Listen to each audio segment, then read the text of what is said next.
Hello and welcome back to Crypto Saving Expert, where we discuss the latest cryptocurrency news and take a look at the overall market so that you stay informed in the world of Web3. My name is Web3 Spud, and today we have a very special guest, a UK crypto pioneer, Harry Horsfall. Harry, please introduce yourself to our guests. Hey, Spud, thank you so much for having me on the channel. Obviously, a huge fan of what you've been building, and a big respect for you for building all the way through the bear. Lots of people forget that in these down times. It's quite funny. I actually just got my first WhatsApp from a retail customer being like, "Should we buy Bitcoin now?" But yeah, no, I'm Harry. I'm the CEO at Flight 3, and I run the UK's biggest Web3 conference called Zebu Live. Obviously, I've been in crypto since 2011, ran my first Bitcoin event in 2013, and helped launch Luno from 800,000 users to 10 million, launched 2 failed DeFi projects. One went 100x, quite fun. And obviously now really just trying to work with some of the biggest projects. But yeah, real pleasure to be here with such a legend that is Web3 Spud. Thank you, Harry. No, it's awesome to have you on. And I'm really excited for our audience to be introduced to you because, like you say, you've really been an OG in the game. Someone that myself has looked up to as well in the past and now even still going. And obviously, you just came off of Zebu Live 2023, which was a great event. Really good to tie everyone in together. And once again, like you said, you were building throughout the bear, and it was good to see everyone come together. Everyone in the UK community stand strong. Was really amazing. What we'll do though today, guys, we'll go through the latest cryptocurrency news, and then we'll have a look at the markets, and then we'll tail off, and I'll ask Harry some questions. Also, guys, if you have any questions for Harry, please put them in the chat, and we'll come around to asking them as well. Please pick his brains. I know he's got some amazing points to go through. But yeah, let's crack straight into it, guys. We'll head over to the first news story of the day, which is okay. So here we have the Bitcoin core dev seeks to remove ordinals inscriptions. Bitcoin core developer Luke Deshear stated that inscriptions exploit a vulnerability. On Wednesday, Deshear posted on X stating that inscriptions were exploiting a vulnerability in Bitcoin core, sparking a contrast of debate in his replies about his intentions. Harry, what do you think about Bitcoin ordinals? Are you with it? Are you against them? Where do you see their place in the next bull run? So I think ordinals are quite interesting. It's quite if you follow the Bitcoin maxi crowd, they were all against NFTs, and then obviously ordinals came along, and it sort of gave a revitalization. I know a lot of my community are big into OMB. And when you see, I find it really hard to spend sats on JPEGs. Like for me, my ETH, my Soul bags, I've always been buying. So I must admit, I've been a bit slow on the uptake of the ordinals. I have been watching it. I know it's quite cool that you can get the rare sats. Look, the last thing we want is inscriptions going wrong and smart contract hacks. But yeah, so I don't know. How about you, Spud? What do you think? It's my concern as well. When I first looked at ordinals and inscriptions, someone who I consider myself a crypto expert, I was really having to look at the fine details and really research how this all works, how it puts together, because we were seeing stories of people trying to purchase their NFTs, not knowing where it was, selling that Bitcoin which it was attached to, etc. And it wasn't very user friendly. And then we saw Bitcoin transaction fees go up. Everything was slowed down. And for me, it was cause for concern. Like you say, I don't like spending my Bitcoin on NFTs. I leave that for my degenerate soul bags. But yeah, it's a bit of a difficult one to comment on. I know lots of people that are for ordinals. For myself, I'm going to sit on the sidelines for now. Yeah, same. And I'm excited for people to be building on Bitcoin. Like Bitcoin is the OG, but yeah, I need to do more research on it. And obviously, you have to take any news source with a pinch of salt and really get some more investigation. Really. Exactly. We have a comment here from PG. Hi, Harry. I enjoyed volunteering at the London Zebu 2023 event. When is the next one? 10th, 11th of October is the London event. We go bigger, we go better. Just got the UK government going to be supporting us, which is really exciting, talking to major people. So thank you so much for getting involved. Like, you know, it's what we're trying to do with our community is bring everyone together, and it's all the small little bits that make it possible. I think there was 600 and something different people that all did a small thing. Cool. No, I mean, I love this story. This story is amazing. Yeah, so Coinbase wallet users can send USDC via WhatsApp, iMessage, and Telegram. Coinbase has now made USDC payments seamless in its software wallet. This is something that, you know, I've seen lots and lots of. I recently was at Solana Hacker House in New York, and lots of the projects there were all about making, you know, transfers, transaction as seamless as possible, making it as easy for the everyday user. Where do you see this in the next bull run, Harry? And, you know, do you think it's key to onboard the masses here?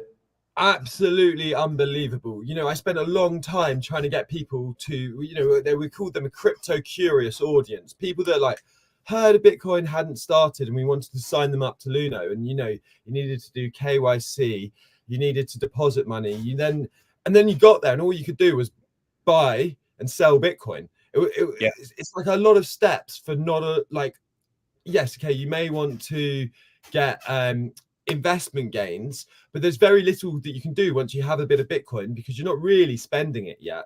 So, you know, the other day, Spud, I sent you some ton on Telegram. You know, Telegram integrated an actual wallet. So if you think of the fact that and obviously Coinbase is a centralized exchange, obviously they're building a DEX and they've got their L2 base.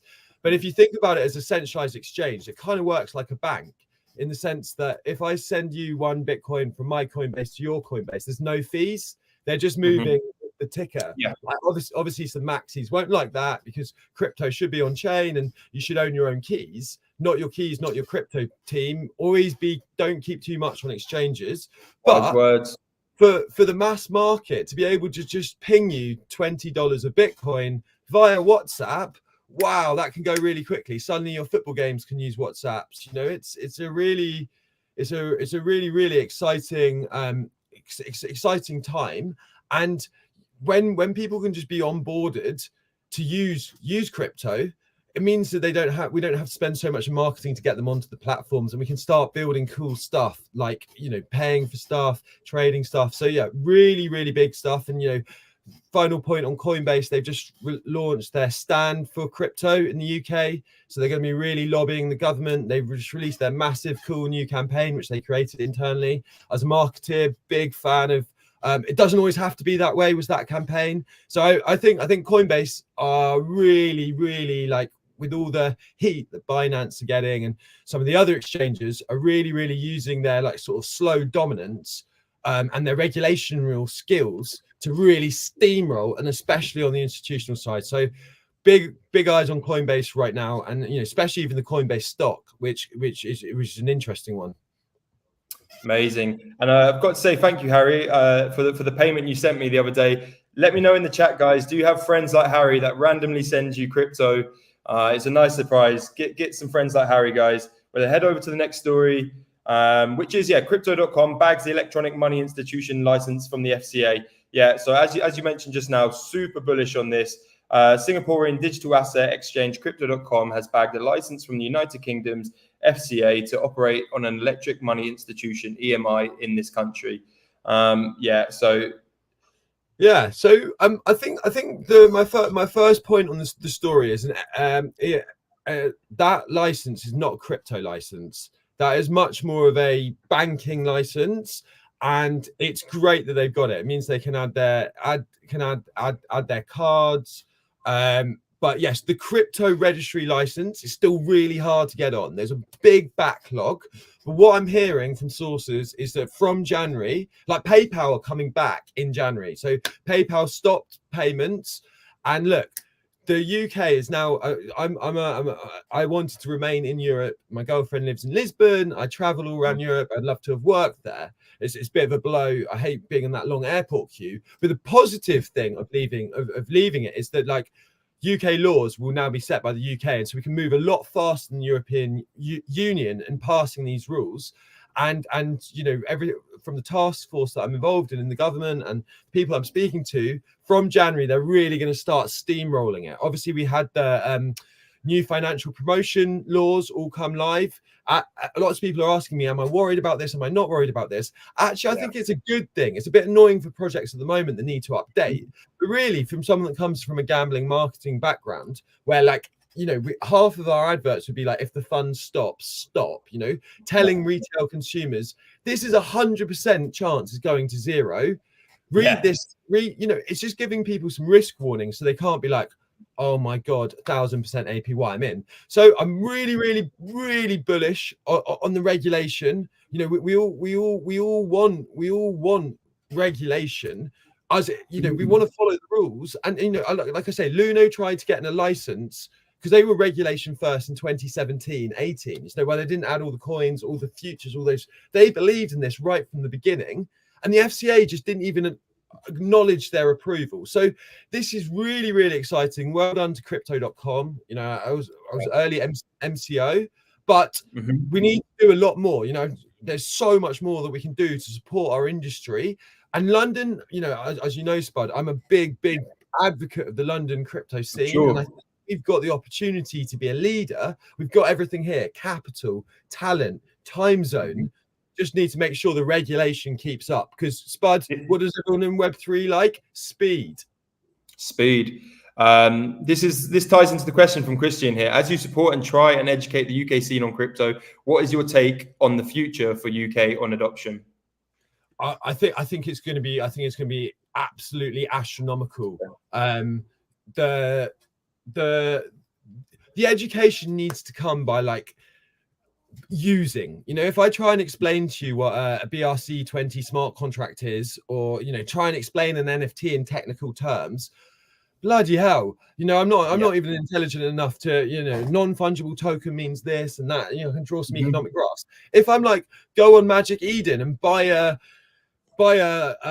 mob gang, big up Uzi, it is an e-commerce experience. You know, with things like HelioPay, our friends at HelioPay, you can use your credit card to buy an NFT now, and the experience is like an Amazon experience. Suddenly people are like, oh wow, that makes sense. So I think getting people to use stuff, and like when we have new team members, we have like an apprentice challenge. Here's $100. Here are the 20 steps you need to do.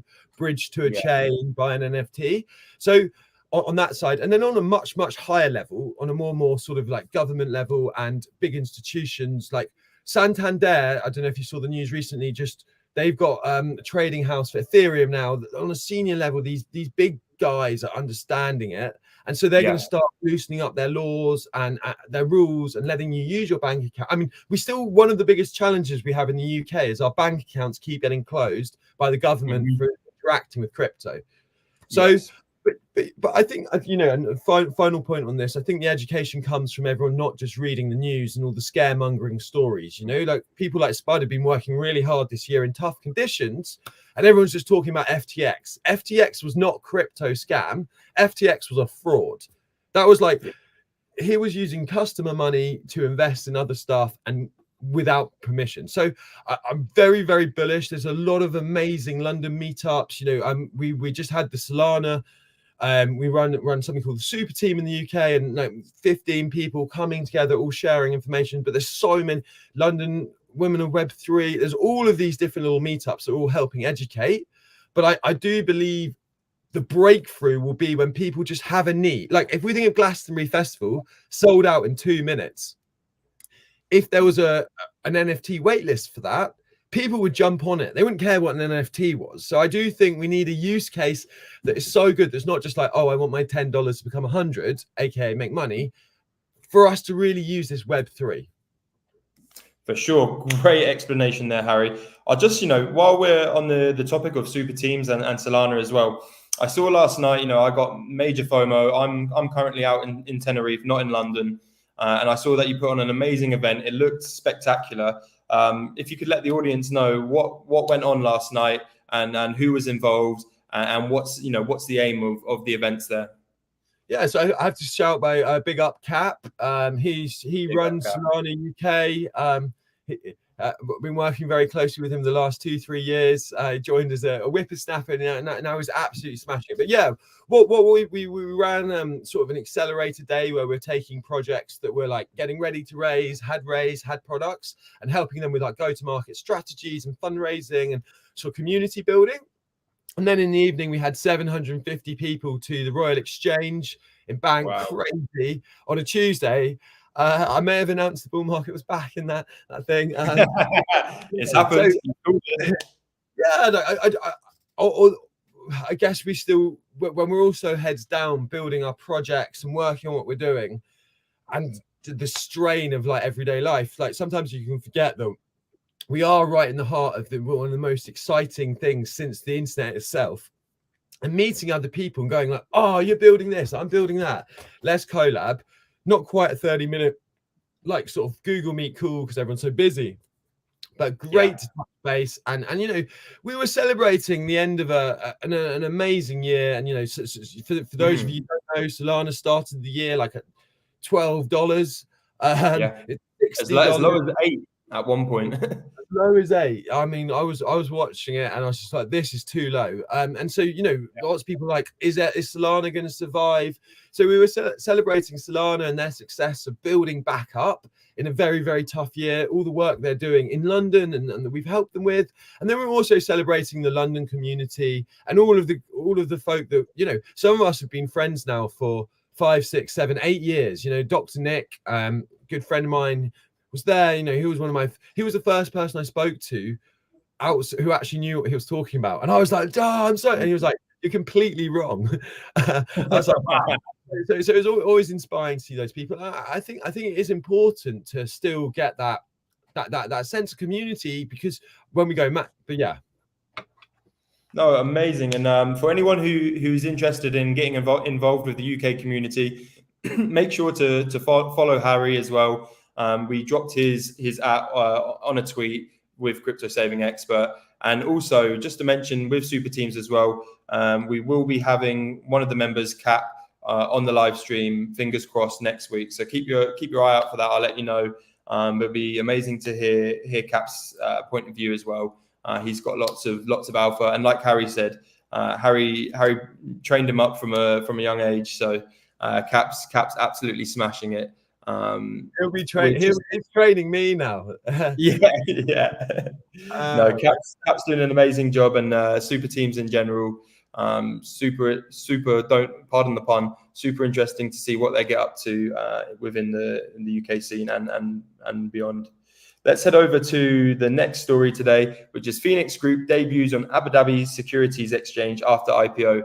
Harry, I know you've just come back from the United Arab Emirates, and you were with Phoenix Group, correct? Or yeah, so I was at Cypher Capital, which is backed by Phoenix Group, and they've just they created the world's the first completely free co-working space in the UAE. So it's the first one there, and it was amazing. Pool table, aircon, booths, just like wow, someone that's built his businesses in abandoned buildings that are about to be knocked down. to rock up there was amazing, and you know.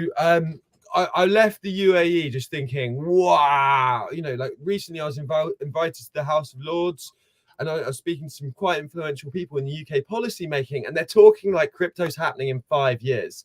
We were at the M2 exchange launch party. We were on a boat in the F1, like music pumping, and then we went to this big like dome with like Black Eyed Peas and pop star, crazy. And it's like, these guys are not using customer funds like FTX. They're using His Excellency's, you know, royal, you know, state-funded investment. You know, investment, and these guys are serious. They're starting with a license. You know, in our previous point, we were talking about licensing. You know, Crypto.com have been trying to get that license for years and years and years, and they've been going for 5 years. This M2 is starting with trust at its heart. And what I saw in the UAE was a lot of people that had a use case for crypto. The UAE is like a global, right in the middle of the world. Everyone there is from everywhere, and like crypto makes sense there. You know, it's a global city. They're obviously diversifying out of oil. You know, the climate conference was on at the same time, and you know, they are like the leaders in building all of the renewable stuff. And just the way their government works, they try to run it like a business. They try and get decisions within 2 days. Could you imagine going to our government and getting a decision in 2 days? It's like you'd be lucky. 2 years. You'd be lucky if you filled in the form to get to ask a point, you know. And so seeing that speed, I was like, wow, this place can move at the speed of innovation. And that's the challenge that we face in the UK, is that how can you regulate something that we don't even understand because we're still building it? You know, Spud, you were here in DeFi summer in 21. Like all this DeFi was just baking, and then we were like, oh wow, Crazy. that's not gonna work. And so one of the big things that we have to do for safe growth is make sure that we protect consumers. But if we protect consumers too much, that we stifle innovation, we're now in a place that, you know, I remember this very clearly, you know, when remember you're on the school bus and you used to have to buy a CD, and then suddenly LimeWire came around and everyone was downloading stuff, and you couldn't stop that, because once it's out of the bag that you can download a CD for free, and so the music, and so the music companies had to update, you know, Spotify, and for the last 10 years, the governments have hoped that this was going away. They hoped this crypto was just some young internet scammers. Oh, it's a rug, and they put their head in the thing. And the UAE has put its hand up and gone, the world, you are welcome to come to our shores. We will give you regulation. We'll give you security. We want you to act with trust. And suddenly everyone's like, whoa. And, you know, that's what happened in Dublin. And, you know, my goal this year was to visit all the hubs. So I've been to New York, I've been to Miami, I've been to Dubai, I went to Lisbon, and I live in London. And it was to analyze what's happening. And my findings are the UAE are set up in a way like nothing I've seen. And just everyone there is looking to help each other and build and grow. And well done to Phoenix Group. It pumped 55%. I had to bring a record player. But yeah, it pumped 50% on launch. You know, if they can get renewable energy to create Bitcoin, you know, I mean, like this, one of the biggest things that pissed me off the most. People are like, Bitcoin's bad for the environment. No, it's not. Do you know? Have a look at the other industries, yeah, it's pushing renewable energy with a commercial standpoint. Like, instead of you being like, oh, I'm a great guy, I'm saving the planet, which we all should be doing, deep down in our society, Coca-Cola don't really care about the planet. They care about if we stop buying them. Bitcoin has forced people to use volcanoes. It's in Norway, they're using all those hot steams. In Abu Dhabi, they're going to start using solar panels. It's pushing forward renewable energy. And I think that's what's so exciting. You know, well done to Phoenix Group. And I think there's going to be a race, you know, like I said to the UK government, like they're like, oh, we're doing great. We're doing great. A16Z are moving over. And I was like, no, you're not doing great. America's just doing worse. The SEC fucking it for them. I'm sorry. are literally messing it up for their industry. And those guys are having to leave their shore. And that's why the UK could win this. But I do think we'll see a race. I do think, you know, we're a bit older now. I'm 32, 33. We're starting to move into more senior roles. We're starting to know more people. We can, as our group grow up who are crypto native, I think we'll be able to talk with the level of like a little bit more edgy, a little bit less like DJ, like go all in on Bonk. It's going to shout out to the Bonk crew, by the way, 500 million cap. Bonk Boxing, maybe it's EV Live, some alpha. I shouldn't leak that, but that's big alpha, big announcement. That was probably, I haven't been that happy in 5 years. I remember grabbing yourself, grabbing your brother, and the joy that the Bonk Boxing brought was absolutely amazing. We actually spoke about the Bonk Boxing on stream the other day as well. So shout out to Bonk. Yeah, shout out to Bonk. It was one of the highlight of my conference. When we're changing the world, we don't just need to see the same bloody talk again about. We circle jerk a bit because we all love it, and you get 5 people and they're all like, it's amazing, you know, and that's what we do need to educate and for certain people. But like having some fun, and you know, Amsterdam was a great one. Are you going to do Breakpoint Singapore? I think it's coming up in October, isn't it? I thought that was before Token 2049, but you've actually just dropped that Token 2049 is in Abu Dhabi. 2 Token 2049s next year. So one in. But yes, breakpoint is just before token 24. Singapore though, quite expensive, but It is. But luckily, I've got some friends in Singapore who I've, funnily enough, met through the Solana events anyway. So hopefully, if you're hearing this, please put me up, guys. That would be amazing. But it's going to be bull market, by next year, Harry. So we'll probably be on a private jet, probably have a boat in the marina. That's the plan anyway, guys. Full disclosure, never take any in trading the advice. chat if you're enjoying the call today. We'll pop over to the next news story as well. If you guys have got any questions for Harry, please drop them in the chat as well, and we'll go through them. So next story is Bitcoin CME gap is still open, down at 39.4K. Could slow down its push above 48K.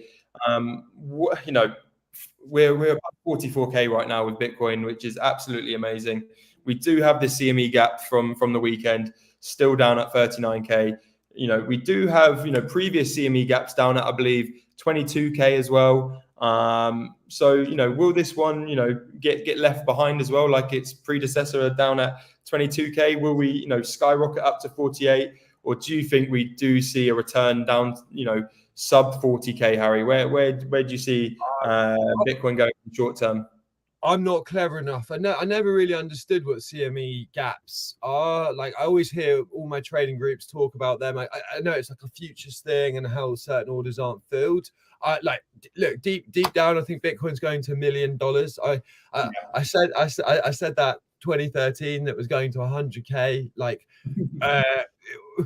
we haven't seen the FOMO yet. At the moment, I can only talk on the narrative that I know, and the narrative is mad. Like, we're going. So all of the ETFs have to be approved by 12th of Jan. There's 12 of them.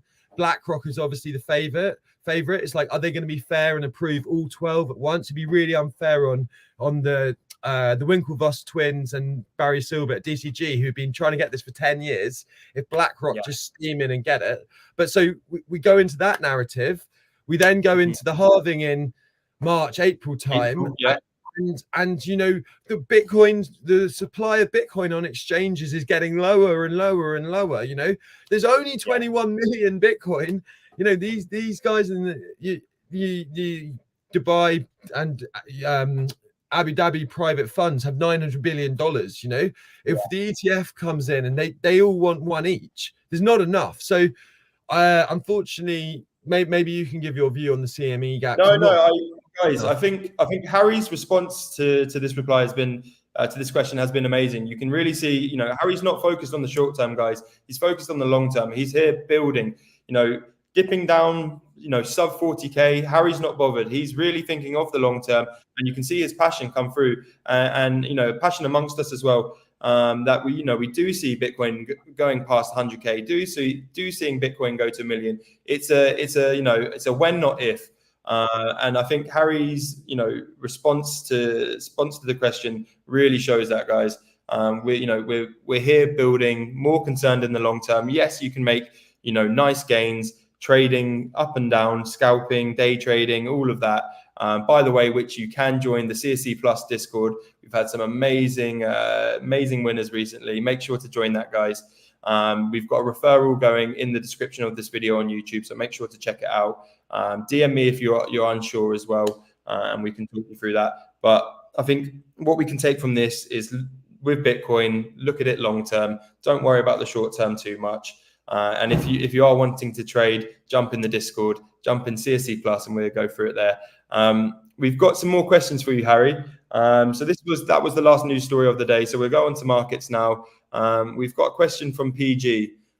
Which 5 alts is Harry most bullish on and invested in for the cycle? His thought process behind these decisions and plays. So even if you don't want to go through 5, just give us a few top picks, and we'll go through them on CSE here. So I'd quite like to get out of my alts from 2017. Waiting for some exit liquidity. Yes, I'm hoping they come back to all-time high. I'm super bullish on Solana. I'm hopeful. At the moment, I'm predominantly in ETH, and I'm waiting for that to ride while I'm so busy, but I'm definitely I'm quite interested in launchpad tokens at the moment. Recently I've got a flurry of projects. So we obviously run a go-to-market agency. I've got a flurry of agents of projects that are like looking to go onto launchpad, really high top tier investors, and like suddenly those launchpad tokens are going to be pumping again. But I think Solana at $62 is just still a steal. I've obviously been buying it all the way up from, I think it was $11 this year. We work for Solana, get paid in Solana, which is locked. So, you know, by default, I'm holding. Yeah,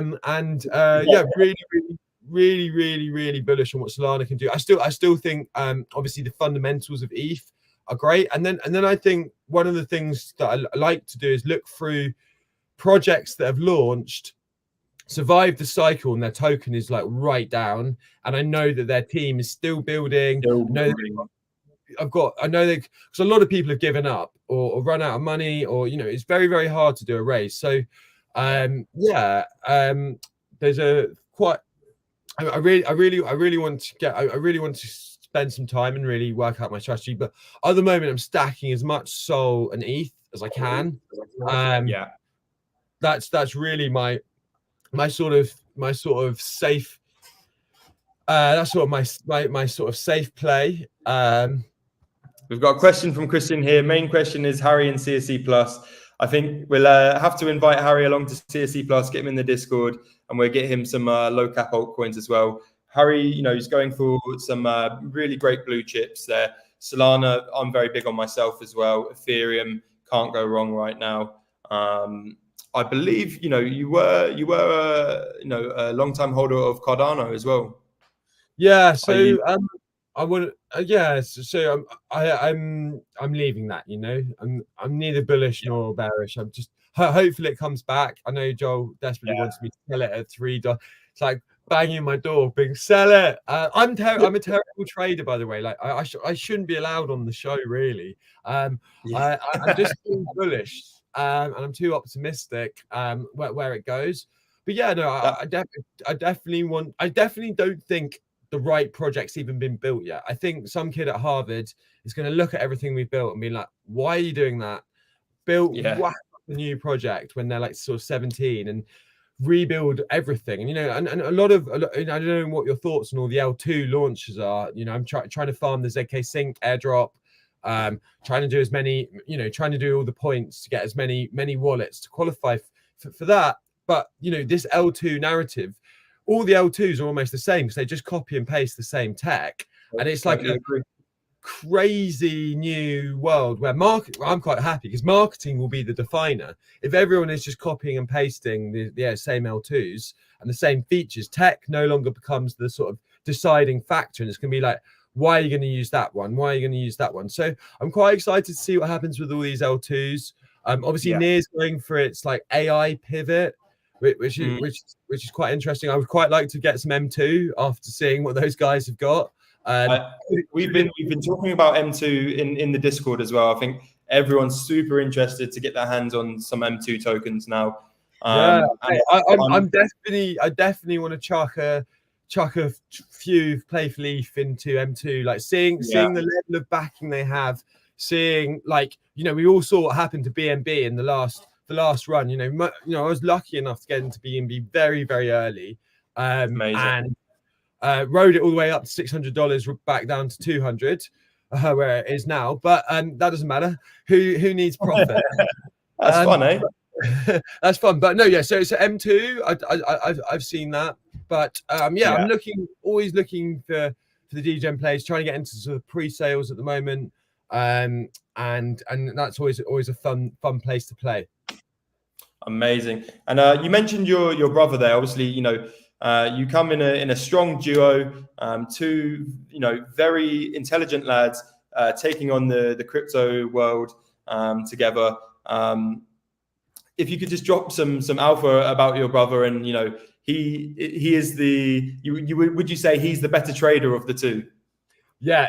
He's an amazing trader. He's been going in and out and really cost dolling average in Solana and selling, and he's trading really well, and he's sort of got it automated. I would still say he's still mainly trading spot.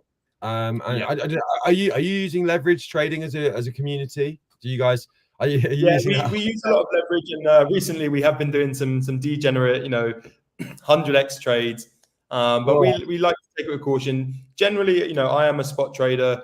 I consider myself an altcoin investor. I like the fundamental analysis more so than technical analysis. That's where I come in. Very much like yourself, Harry. I believe you like looking at the fundamentals. Being a marketer, you like looking at will the team, do they have the scope to push the project? And I think that's where your expertise and perhaps even mine come into play a bit more than the technical side. Yeah, I don't believe technical analysis on shitcoins, because there could be technical analysis on a chart, and then we could be pumping out influencer content, running an above the line TV campaign, and all of that stuff is just driving mad awareness on an illiquid market. It's kind of, I sometimes find it a bit hard to believe. I think you can do better analysis on things like Bitcoin and really big. Look at Michael Saylor. Every dollar Bitcoin goes up, he gets another 175k. Let's say Bitcoin goes 169. The amount of gains he's got for between here and there, like hit that bet, is just simply phenomenal. The confidence that he went in. It's amazing to see. I think his profit point is it 32,000, and then you've got $1,000 or something, yeah. And then you've got Tether. Their profit point is 22,000, and now even El Salvador are in profit as well. So the president of El Salvador has been getting so much stick for this. As soon as he invested, pretty much went down in price, and finally he's in profit, and his country's hopefully backing him again. I'd like to see myself, perhaps Harry and his brother as well. Perhaps we'll be over in Bitcoin City in the future with our legs up. It's high on the list. I think I really want to get over to El Salvador. It's next on the list. I'm trying to work out next year at the moment, like where we're going to be, like what we're going to do. Like ETH London is coming to London. So one of the ETH global events, we were just at the Dev Connect in Istanbul, which was an amazing event, and so really excited. So obviously Digital Asset Summit in London as well. Breakpoint Token 2049, we're looking at that in Dubai. Give me lots of Lisbon event. It's going to be another really fun year, and I can feel what I can feel like while I can't read chart. I mean, the way I invest, and where I should never stick my finger in there, and I'm like, right, that feels good. When I went, I basically unloaded all my stables into ETH at about $1,800. So I just got this feeling that I got when Bitcoin was £1,800, took out a big loan and just went spot all into Bitcoin. And at 1.8k, and it obviously went to 19. I got that feeling with barely even looking at a chart apart from the price with ETH at this point. I just think ETH going with your gut. Going with your gut completely. We've got one more question from Christian. Any thoughts on the narrative that will pump in 2024? We've seen AI. We're very within the community. We're very big on real world assets. What's the narrative that you've got your eye on, or you're looking to support? Real world assets is a bit of a rug, though, isn't it? Like everyone's been trying to pump that for so long. I think I'm interested in what institutions will buy. I think if the ETF is approved, there's $17 trillion of assets under management. 10% of that flows into the crypto market. Everything's 100% straight out. I think this ETH L2 play, L3 play is interesting. I think look, last cycle everyone was building L1s that were ETH killers. That's died, and that's why you're seeing near pivot into an AI L1, and we see with Tezos bringing out their roll up so they can then interact with ETH. So what we're seeing is oversaturation of layer ones in 2021.